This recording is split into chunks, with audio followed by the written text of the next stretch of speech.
Now we are in our general physiology. So second lesson, that is about all about our cell. So we know mainly first we have our important definitions like cell membrane. So everyone knows cell membrane is a lipid bilayer which envelopes the cell, within which the proteins are also embedded, and so it is called as fluid mosaic model. So fluid mosaic model is nothing but like our cell membrane is having the mobility because of cholesterol or lipid which is present. We know how the cell membrane is layered. So here in this diagram you can see, so these are the phospholipids. Phospholipids are actually hydrophilic substances, and in middle we have our lipids which are fatty acids. As these are not hydrophilic, that is, they are hydrophobic. Means phobic means they don't like water, hydrophilic means they like water. So which like water, they are like towards facing outside, and which don't like water are facing towards inward. So here is completely the core. So we can say that core of the cell membrane is mainly made up of lipids, and outside layers mainly towards our extracellular fluid, maybe or intracellular fluid. It is mainly phospholipids, which are philic, hydrophilic, they love water. So this is how the arrangement of cell membrane goes on. So here you can see. Next, endoplasmic reticulum. So this is, we know, it is a network of tubular flat vesicular structure in the cytoplasm. So we know that not only endoplasmic reticulum, all the cell organelles are mainly present in our cytoplasm, but cell membrane, it is the outer layer covering our cell. So this endoplasmic reticulum, it is mainly divided into rough type and smooth type, or also called as granular type, agranular type. This rough is a granular type, which mainly contains, it is saying granules. Why? Because like ribosomes are arranged on it in the form of granules, and it is mainly involved in, of course we know ribosomes means only protein synthesis. So rough endoplasmic and reticulum involved in protein synthesis, and smooth endoplasmic reticulum in lipid synthesis. Smooth means you can understand like fatty substances are smooth, so you can remember like that. So smooth endoplasmic reticulum involved in the lipid synthesis. Now move on to Golgi. So we know Golgi apparatus, it is also one of the organelle present in our cytoplasm. So intracytoplasmic vesicles, they form vesicles, we know that, which are involved mainly in intracellular secretions and also modifications of proteins. So actually what this does is, mainly smooth endoplasmic reticulum is nearer to Golgi. As the smooth endoplasmic reticulum is nearer to Golgi, we know endoplasmic reticulum form many vesicles. So these vesicles go and reach the Golgi. Here the Golgi undergo, it makes some processes of this vesicles, and also they pack them and move out to the cell membrane, so that they stick to the cell membrane, and by the process of exocytosis they get out from the cell. Or else sometimes these vesicles are not only for outside, but sometimes these vesicles are also useful for some of the functions going on inside the cell, like to form new organelles or to repair some of the organelles. So all this vesicles are not only meant for outside, but also sometimes they are useful inside. So we're going to see all these details in our lesson. So let us dive into this. So next, coming to oxidative phosphorylation. This one we know, actually we'll study all this process in very much detail in our biochemistry, but now let us see as a overview. So oxidative phosphorylation, it mainly process by which ATP is synthesized in the mitochondria by respiratory enzymes. There are many series of enzymes in our matrix of mitochondria which mainly convert our glucose or the food we eat. They are converted into energy by mainly by process of ATP. So the food we eat, we get energy by that food mainly by means of our production of ATP, which is going on in our mitochondria. Hence mitochondria is called powerhouse of a cell. So what is phagocytosis? We know phagocytosis is nothing but ingestion of large particles. Actually phagocytosis or pinocytosis is nothing but to grab something from outside and let it inside. So phagocytosis means eating the particles. Pinocytosis means drinking the particles, because here mostly small particles, fluid like substances are taken inside. In phagocytosis mainly the debris, bacteria along with the antigen or antibody. So all these structures are taken inside. So it is ingestion of large particles, it is ingestion of minute particles that form the vesicles of extracellular fluid, because from extracellular only we grab that and get it inside. So from extracellular fluid and particulate constituents inside cell cytoplasm. So what is now let us start with our cell. So mainly cell are inside nucleus, central nucleus, and surrounding its cytoplasm. So this nucleus and cytoplasm are mainly separated by means of a nuclear membrane, because we know nucleus not only our cell membrane, same like our cell membrane, even our organelles have membrane within them. Like nucleus is also having a double layered membrane, same bilayer lipid membrane. So nucleus is separated from cytoplasm by means of a nuclear membrane, and cytoplasm is separated from the surroundings by cell membrane or plasma membrane, or you can say cytoplasm is separated from our extracellular fluid by means of our cell membrane, also called as plasma membrane. And the cell is mainly made up of protoplasm, that is which present inside the fluid like structures. So this protoplasm mainly contains 5 substances. It is made up of 5 substances, that is water, electrolytes, proteins, lipids, and also carbohydrates. So we know all these things. And the principal fluid of the cell is nothing but our water. So whatever we see, water is the principal fluid of the cells, which constitute about 70 to 85%. And important ions in our cell are mainly potassium, magnesium, phosphate, sulfate, hydrocarbons, or bicarbonates, sodium, chlorine, calcium, all these things. Even you may amaze that as I said in before lecture or before video, like sodium is present mostly outside, calcium, chlorine is present mostly outside, then it is also present inside the cell, but the only difference is that sodium is highly concentration outside. Even potassium is present outside the cell, but potassium is highly concentrated inside the cell. So this we'll understand by sodium potassium pump and all those things in our next videos. So next, coming to proteins. So proteins, after water, the most abundant part in our cell is proteins. It takes about 10 to 20% of the cell mass. So proteins are mainly divided into structural proteins and functional proteins. Structural proteins, here we have mainly long filaments, filamentous structures, which are polymers of individual protein molecules. So these long filaments mainly form the microtubules. So microtubules provide the cytoskeleton of mainly our cilia and nerve axons to mitotic spindle of the cells. In mitotic division, those spindles are formed mainly in the metaphase. So there and microtubules are helpful, and also entangled thin filamentous tubules which hold a cytoplasm and nucleoplasm together. So this is what. And outside the cells also, this long filaments or fibrillar proteins are useful in collagen, elastic fibers of connective tissue, and also mainly in blood vessel walls, tendons, ligaments, and so on. So like this, structural proteins are helpful. Now let us see what are these functional proteins. So functional proteins may be in the tubular form to globular form, and enzymes of cells are also functional proteins, means like they're having some function, they're functional. So enzymes mobile, and these are mobile in the cell fluid, that is they're freely movable, and the enzymes of the cells mainly catalyze the specific intracellular chemical reactions, so which split the glucose to the parts and combine with the oxygen to form carbon dioxide and water. And also they mainly provide energy for cellular function, and they're also catalyzed by series of protein enzymes. So they're mobile in the cell fluid and adherent to the membrane structures sometimes. So this is about functional proteins. In the name itself, you can understand functional means they're performing some kind of function. Structural means they're like supporting structures mostly. So these are structural proteins. Next, move on to lipids. So lipids are soluble in mainly fat solvents, because they are lipids, fat, so they are soluble in fat, but they are insoluble in water. So important lipids are phospholipids and cholesterol.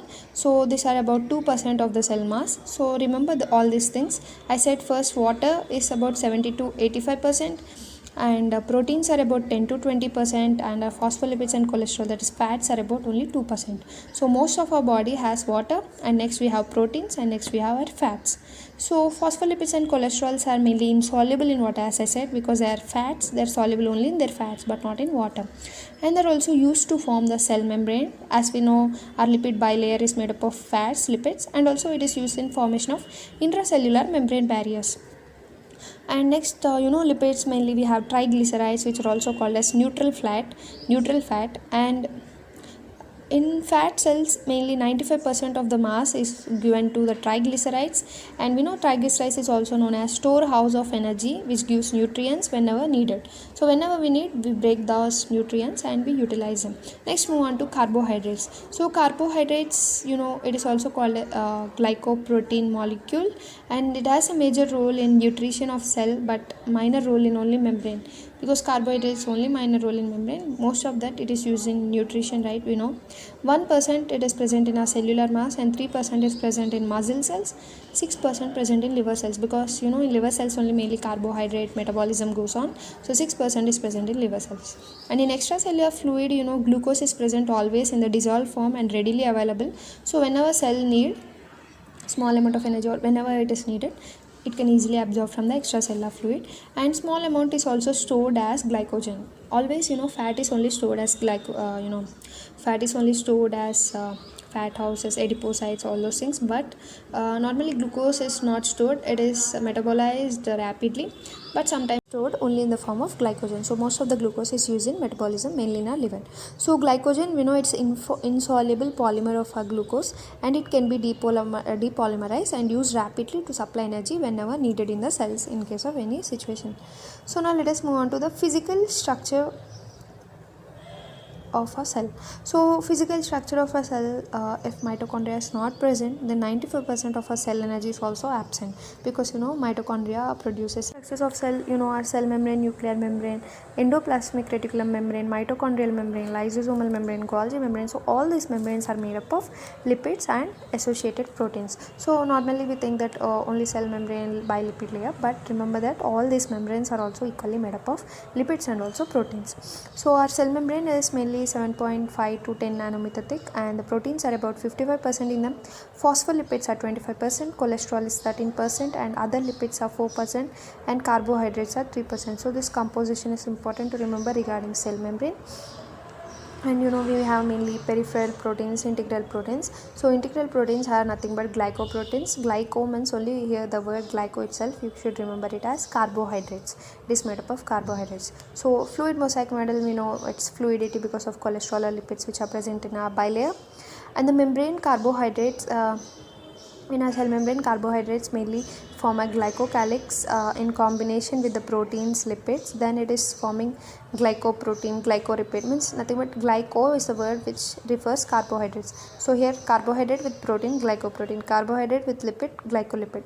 So remember that all integral proteins are glycoproteins. Almost most of them are integral proteins are glycoproteins, and glycolipids take part only 1/10 part of lipids. And proteoglycans, here also again you got the word glycan means carbohydrate. So proteoglycans are nothing but carbs, along that is carbohydrates, along with small protein code, and also associated with outer surface of the cell as well, but only loosely they are attached to the outer wall of the cell. And entire outside of the cell surface has loose carbohydrate along with associated with outer surface of the cell. And carbs act as receptors. Sometimes carbohydrates also act as receptors for binding of specific proteins or molecules. And insulin activate the internal proteins, mainly activates a cascade of intracellular enzymes. So here carbohydrate is a receptor for insulin, here example. And glycocalyx, it is negatively charged, so it repels negative objects or negative particles. So glycocalyx mainly associated with other cells glycocalyx, so that by this what happens is one cell can get attached to other cells by means of this glycocalyx. Now let us see in our cell membrane or plasma membrane in detail. So here we are come back to our cell membrane, mainly our cell membrane in detail. So cell membrane is made up of bilipid layer, as we are saying from starting. So it is primarily double layer, mainly contains phospholipids and associated proteins. Remember, one of the associated protein is pignolipids. This pignolipids is mainly derived from the amino alcohol that is spignosin. So this spignosin and spignolipids are mainly found in nerve cells. Most special structures in nerve cells are the spignolipids derived from spignosin. This spignosin is nothing but amino alcohol. So this thing you need to remember. And as we said, phospholipids associated proteins. So these phospholipids mainly have head end and tail end. So head end is nothing but it is a phosphate end which is water soluble, that is hydrophilic, as I showed this diagram before. And tail end, it is insoluble part, that is hydrophobic, that is a lipid end. So extracellular environment is aqueous environment, and it is separated from intracellular aqueous environment mainly by the cell membrane. As we said, both outside it is aqueous and even inside it is aqueous, so it is separated by this bilayer lipid membrane. So this lipid bilayer fatty acids are oriented towards each other, so that lipid soluble substances can easily pass through the cell membrane, or small molecular weight substances can also easily pass. So as the core is mainly of lipids, so easily lipid soluble can pass and easily small molecular weight substances can pass. But remember that that water soluble substances and charged particles cannot pass through this. So protein molecules with peptide chains and with water filled tunnel known as aqueous channel is present through which the water soluble particles can easily pass. So there is a special channel facilitated, like aqueous channel is going to be for water soluble substances because they can't pass through this lipid membrane. And carbohydrates, phospholipids, proteins, all these are of outer and inner leaflets are asymmetrical. As we said, we have our lipids in cell membrane formation. Carbohydrates, phospholipids, proteins take part, but these are asymmetrical in both of them. So the phosphatidylcholine and sphingomyelin, these are mainly abundant in our outer leaflet. Outer leaflet means this one. This outer leaflet is mainly abundant in phosphatidylcholine and sphingomyelin, and have more carbohydrates. Remember that outer leaflet have more carbohydrates when compared with inner leaflet. As we said, glycocalyx, glyco word means related to carbohydrates, so outer leaflet had more carbohydrates. But phosphatidylethanolamine, phosphatidylserine is mostly abundant in the inner leaflet and have only less carbohydrates. So the cholesterol lipid is intercalated between the phospholipids, and they are mobile and they move laterally. So this cholesterol lipid, this have OH group and it is oriented outward, and this OH group is polar, so it is oriented outward. And fluidity of the membrane is seen due to the movement of phospholipids and cholesterol laterally. So as the cholesterol and phospholipid move, we can see easily the fluidity of membrane. That is, now membrane is easily movable. So cell can show exocytosis mainly by fluidity of the cell membrane, and either exocytosis or endocytosis. See, if the cell is rigid, then exocytosis, this invagination process or this pinching of process of vesicles, all this may not take place, because if the cell is only fluidity, easily movable, then only this process can take place. So cell membrane growth by adding up of new phospholipid synthesis by the cell or by membrane biogenesis. So in the name only you can understand, membrane biogenesis means expanding the membrane or just increasing the membrane. So what happens, what are the factors affecting them, like temperature, fluidity, cholesterol. So whenever the temperature increases, you can understand, as temperature increases, more fluidity increases. But when cholesterol increases, the fluidity decreases, because when cholesterol is increasing, it is like forming congestion between the lipids. Already lipids are more, it is forming congestion between the lipids and it is not allowing high fluidity. So actually cholesterol is useful for full fluidity, but high amount of cholesterol decreases the fluidity, which we need to remember. And when fatty acids are unsaturation, they mainly have a kink or bent like this, so that they decrease the fluidity. But when they are saturated, they are straight chains, so that fluidity easily increases. So unsaturated fatty acids increase the fluidity, whereas saturated fatty acids decrease the fluidity. Sorry, we have said wrong. Saturated are straight chain, so they decrease the fluidity. Unsaturated means when fatty acids are unsaturated, they have a kink. Because of having kink only, the fluidity increases, because as this kink already it is somewhat moving, so easily movement. But when they are straight rigid, then there is no fluidity is decreases in case of saturated cholesterol. And next, coming to receptors. Receptors are usually proteins. There are special macromolecules.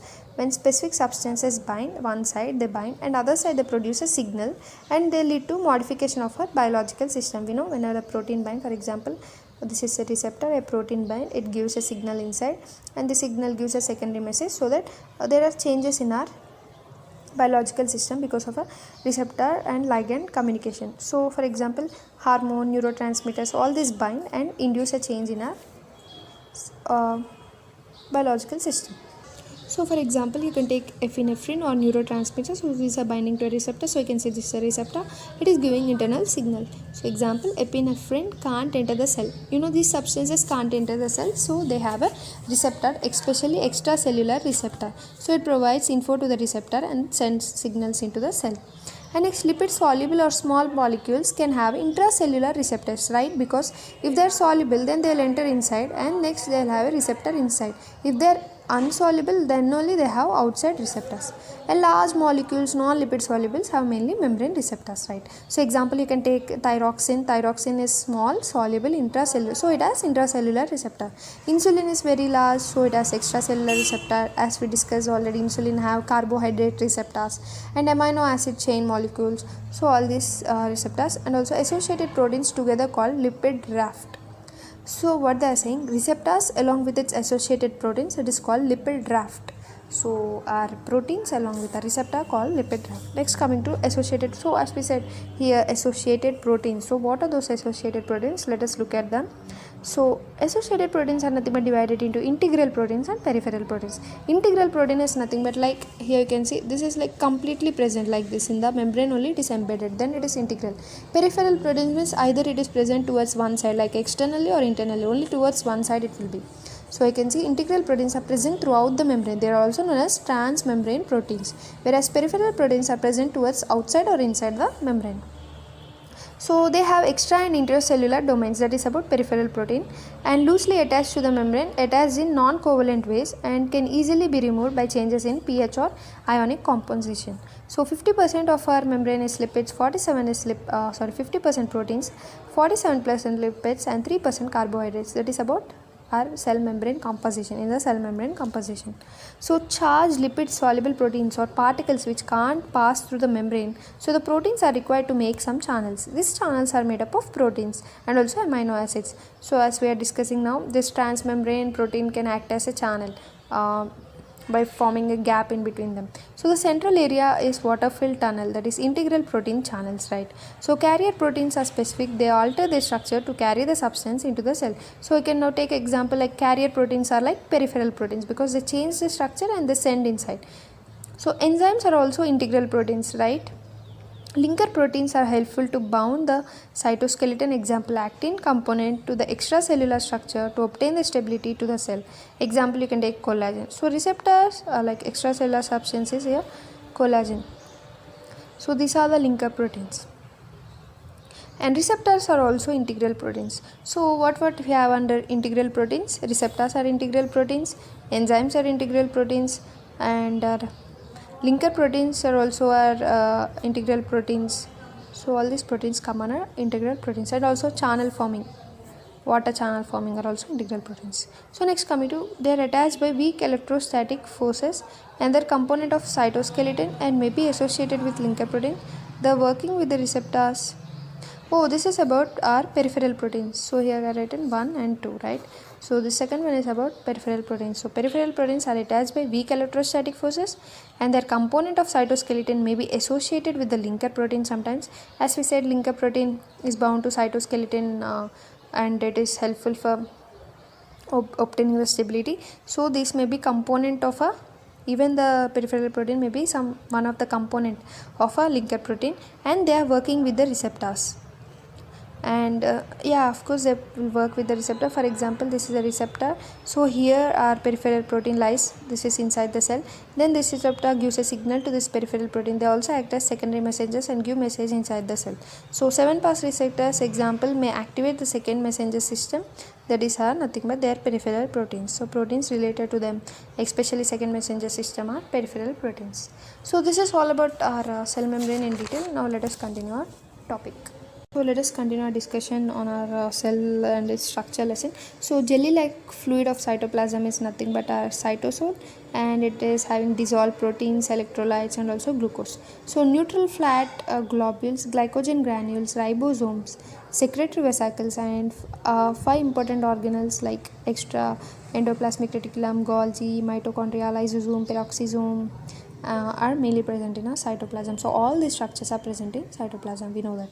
So now let's see some of detail of endoplasmic reticulum. So these are tubular flat vesicular structure, help to process the molecules and transport to the specific destination inside or outside the cell, and the tubules and vesicles mainly interconnect. The surface area of extracellular endoplasmic reticulum in the liver is about 30 to 40 times of the cell membrane area, and the space inside the tubules and vesicles is filled with a endoplasmic matrix, that is a watery medium, and this space is connected to the space between the two membrane surface of a nuclear membrane. So the substances in some part of the cell may enter the space of endoplasmic reticulum and also sometimes directed to other parts. So next, moving to rough endoplasmic reticulum. Here the ribosomes are attached to outer surface of endoplasmic reticulum, hence the name granular. So these ribosomes mainly have RNA and also proteins, which of course mainly synthesize the new protein. Next, coming to smooth endoplasmic reticulum, as the name, it is agranular, no ribosomes, only synthesis lipids, activated mainly by our intrareticular enzymes. This is important. Next, moving to Golgi. Golgi is related to mainly smooth endoplasmic reticulum. So its membrane is similar to smooth endoplasmic reticulum, and 4 or more structured thin layers are present. They are flat enclosed vesicles near one side and also near one side of a nucleus, and it's prominent in secretory cells. The ER vesicles pinch off from the ER and fuse to the Golgi, so it's processed to form the lysosomes. So lysosomes are formed from the Golgi. So as we are saying from starting that Golgi release some secretory vesicles, those are nothing but sometimes lysosomes, some other secretory vesicles, and other cytoplasmic components. Next, moving to lysosomes. So lysosomes are the vesicles from the Golgi. Yeah, that's what we have discussed, and they disperse into the cytoplasm. So lysosomes mainly provide the intracellular digestive system. We know that they digest the damaged substances, food particles, and also sometimes unwanted bacteria or any other microorganism. So the lysosomes are about 250 to 750 nanometer. They have a lipid bilayer membrane and they are filled with 7 to 8 nanometers granules, and protein aggregates of 40 different hydrolases are present. This is very important. They are rich in hydrolases. These are the digestive enzymes, which hence the lysosomes are called intracellular digestive systems. So they split the organic compound into hydrogen from water and combining the hydroxyl with the other components. So the protein hydrolyzed from the amino acid glycogen is hydrolyzed from the glucose, lipids, hydrolyzed from fatty acids, and also glycerol. So the hydrolyzing enzymes are very much more in lysosomes, and its membrane prevent the leak of them, because as they are having many hydrolytic, if they leak into cytoplasm, it may lead to complete damage of the cell because it easily hydrolyzes them. So sometimes the membrane may break and the enzymes leak out and they split all glucose, amino acids, and completely damage the cell, digest away our own cell itself. So peroxisomes are physically similar to lysosomes, and they are formed by self-replication or sometimes formed from the budding of the smooth endoplasmic reticulum, and they have oxidases. So if you remember, lysosomes have hydroxylases and peroxisome have oxidases. So oxidases combine with hydrogen, hydrogen, and form hydrogen peroxide. So this hydrogen peroxide increase the oxidizing substance and associated with are catalase, and another oxidase increase now, and if some other oxidases are increased, then it may be poisonous to the cell also sometimes. So half of the alcohol is detoxified in our liver, mainly into acetaldehyde by means of our peroxisomes. So major function of peroxisome is to catabolize the long chain fatty acids. Next, moving to secretory vesicles. So these secretory vesicles are formed from our mainly endoplasmic reticulum and Golgi, as we see. These are also storage vesicles.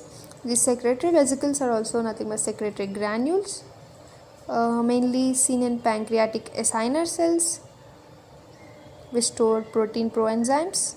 So these proenzymes are nothing but not activated enzymes. So next by reach the outer cell membrane, and they reach into pancreatic duct and next into duodenum, and in duodenum they are activated and they perform the digestive function on a food in our intestine.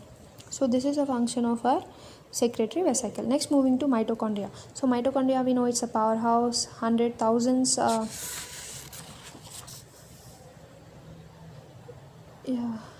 there may be 100 to thousands depending on the cell. So example, you have cardiomyocytes. They have large amount of energy, they require high amount of energy, so their mitochondria are also high when compared with the fat cells, because fat cells are less active, they need less energy and they need less ATP.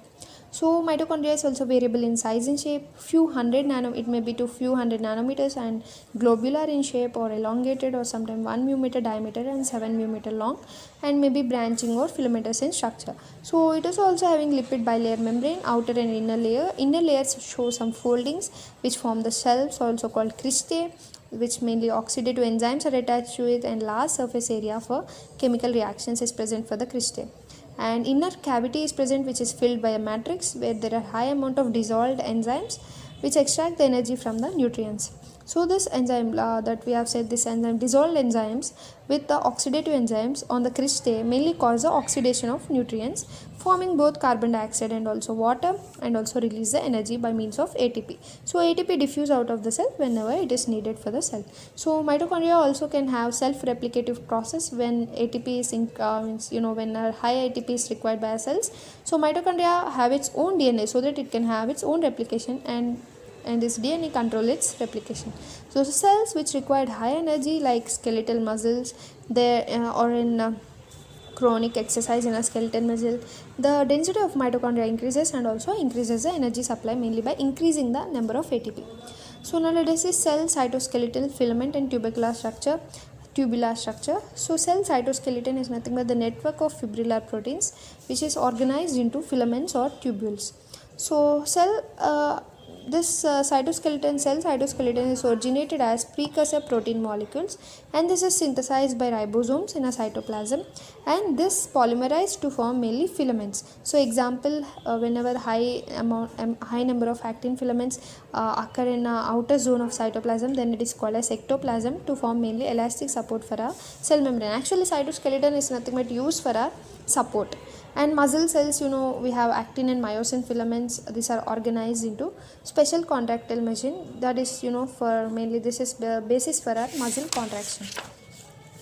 And we are coming to the last, and next we have our special stiff filament of polymerized tubulin, which is used in all cells to construct the strong tubular structures, microtubules. And the primary function of this microtubule to act as a cytoskeleton to provide the rigid physical structure for certain parts of the cells and to determine the cellular shape and also participate in cell division sometimes. So this allows microtubules allows the cell to move and provide the track-like system which directs the movement of organelles within the cells. So mainly we can say microtubules, whether it is microtubule or cytoskeleton, mainly used for the structural support of a cell. Next, coming to nucleus. So nucleus, it is a control center of the cell. It sends messages to the cell to grow and mature and replicate or die. So nucleus, large quantity of DNA is present in it which comprise genes, and genes determine the characteristic of all cell proteins, and it also includes the structural proteins as well as intracellular enzymes which control the cytoplasmic and also nuclear activities. So genes also control and promote a reproduction of cell, and also to produce first the gene reproduces and forms two identical sets of genes, and then cells split by mitosis to form two daughter cells. And dark stained chromatin is seen in our metaphase mainly from chromosome. Next, the chromosomes are formed. This can be identified by light microscope. So all this actually, like biochemistry, will deal it in very detail and very much clearly in biochemistry. So this is an overview. And next, coming to nuclear membrane. So nuclear membrane, it is also called as nuclear envelope. It is also bilayer membrane divided into outer layer and inner layer. Outer layer is continuous with endoplasmic reticulum of cytoplasm, and inner layer is continuous with the space between this with the space inside the endoplasmic reticulum. And nuclear membrane have thousands of pores, nuclear pores. So the central area of pore is about 9 nanometer in diameter, and it is large to allow about 44,000 molecular weight substances to pass with very ease. Next, coming to nucleoli. Nucleoli is present within the nucleus. This is highly staining structure in the nucleus, and there is no limiting membrane. This we need to remember. Till now we have said about every organelle has a membrane, that to bilayer lipid membrane, but remember that nucleoli doesn't have any membrane, and its formation begin mainly in the nucleus. First the DNA is formed, next RNA is formed, next the RNA synthesis takes place, and it is stored in the nucleoli, but most of them are also transported by pores into cytoplasm also. And next, accumulation of high amount of RNA and proteins of different types are present in ribosome, and nucleoli enlarge during active synthesis of proteins, and the mature ribosomes mainly play essential role in forming a cytoplasmic proteins. Next, move on to ingestion by cell endocytosis. So this we know already, endocytosis, exocytosis. Let us see some of important points related to them. So pinocytosis, it is rapid in mainly macrophages. 3% of vesicles are formed every each minute, and these pinocytic vesicles are 100 to 200 nanometer, and they can be they can be seen only by electron microscope. And next, receptors are concentrated in the small pits. Actually we have coated pits. Beneath these pits, inside they have fibrillar protein network, that is clathrin, actin, and also myosin is involved in that. And next, this pit invaginates inward, and fibrillar proteins surround the pit and cause the border to close. Actually, it is the process of endocytosis. In the name only you can understand, there are clathrin pits, there are coated pits, means only it is endocytosis, means dragging it towards inside. So over attached proteins as well as over small amount of extracellular fluid next form the pinocytic vesicle. Needs ATP, calcium in extracellular fluid. So this calcium is required mainly for the reaction with the protein filaments beneath the pits and provide the force to push the vesicles. And next, phagocytosis. So maybe phagocytosis or pinocytosis, we know it's a process of endocytosis, right? That is intake of vesicle. So phagocytosis, here lysosomes are used mainly. Lysosomes have acid hydrolysis, and its left part is called as residual body, which is excreted out by process of exocytosis. Exocytosis is just a reverse process of endocytosis. And intermediation, you have intermediation of antibody is called opsonization, and tissues of the body regress to normal or small size. Example, in uterus after pregnancy, and in muscle during long time inactivation. So all this condition, and also memory gland, at the end of lactation it regresses back. So lysosome plays an important role for this regression. So the damage to the cell is also removed. Lysosome also helpful to remove the damage of the cell, and if it is small it repairs it. If it is severe, then it undergoes the process of autolysis. Next, coming to lysozyme and lysoferrin, these are released from our lysosome. So this lysozyme mainly dissolve the bacterial membrane, and the lysoferrin bind to also it bind to that specific growing site of the bacteria and stop its bacterial growth.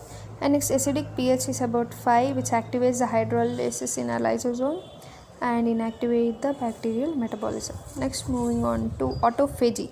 In the name only you can understand, auto means self, that is recycling of organelles. Lysosomes also play here a key role again, and to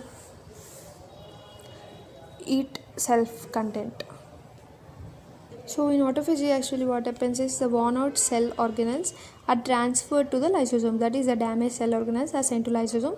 So lysosome actually autophages them, that is a double membrane autophagosome. What they are saying, that worn out cell organelle transferred to the lysosome by means of autophagosome in the cytosol. So in liver cells, the mitochondria lifespan is of about 10 days before it is destroyed, and rough endoplasmic reticulum, proteins are formed outside to the Golgi to inside. Actually from rough endoplasmic reticulum vesicles are formed. They may also go inside sometimes, not only outside. And smooth endoplasmic reticulum, phospholipids, cholesterol, these are embedded in endoplasmic reticulum by layers itself. Some smooth endoplasmic, it mainly synthesis lipids, and these lipids are used to form its own membrane itself. And most of the vesicles reach Golgi from here. And Golgi, it synthesizes carbohydrates. Large saccharide polymers are associated with small polymer molecules, protein molecules. Important here are hyaluronic acid and chondroitin sulfate. So they are having major roles of our ground substance, and also act as filler between collagen fibers and cells. And the principal component of organic matrix in both cartilage and bone is our hyaluronic acid and chondroitin sulfate, and these are important in many cell activities including migration, proliferation. So all these processes are mainly functions of our hyaluronic acid and chondroitin sulfate. These are very much useful. And Golgi make packets. These vesicles diffuse out of the cell, and the glandular cells are bathed in the radioactive amino acids, and newly formed radioactive protein molecules are detected in a glandular endoplasmic reticulum within 3 to 5 minutes, and within 20 minutes newly formed proteins already in the Golgi. Within 1 to 2 hours, the proteins are selected from the surface of the cell, and by exocytosis, these secretory vesicles from Golgi get out of the cell, and some vesicles are also intracellularly used. So these are stimulated by entry of calcium ions into the cell, and cations with this vesicular membrane, and calcium ions with vesicular membrane and fused to the cell membrane. So finally this is exocytosis process, so they get out from the cell in this process. And next we are coming to the last. Intracellular vesicle from the Golgi replenishes expand membrane of other organelles. So this vesicles from Golgi are also useful for expansion of organelles, other organelles membranes.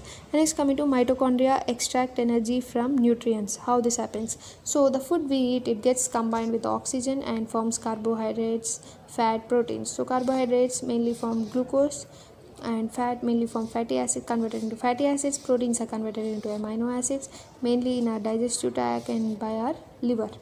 And next, this oxidative reaction in the mitochondria and form ATP. So this process is called oxidative phosphorylation, and ATP is a nucleotide which contains nitrogenous base, that is adenine, and pentose sugar, that is ribose, and 3 phosphate radicals. So these are connected by increased energy phosphate bonds, that is about 12,000 calories of energy for 1 mole of ATP, and this energy is greater than the chemical bond energy. This is also called as high energy bond. And increase in the energy of phosphate bond increase lability and split whenever the energy, and this gets split whenever energy is needed. So ATP mainly release energy phosphoric acid and split away, and the ADP is formed. So release energy to synthesis of substances and also useful in muscular construction. That is this release of energy.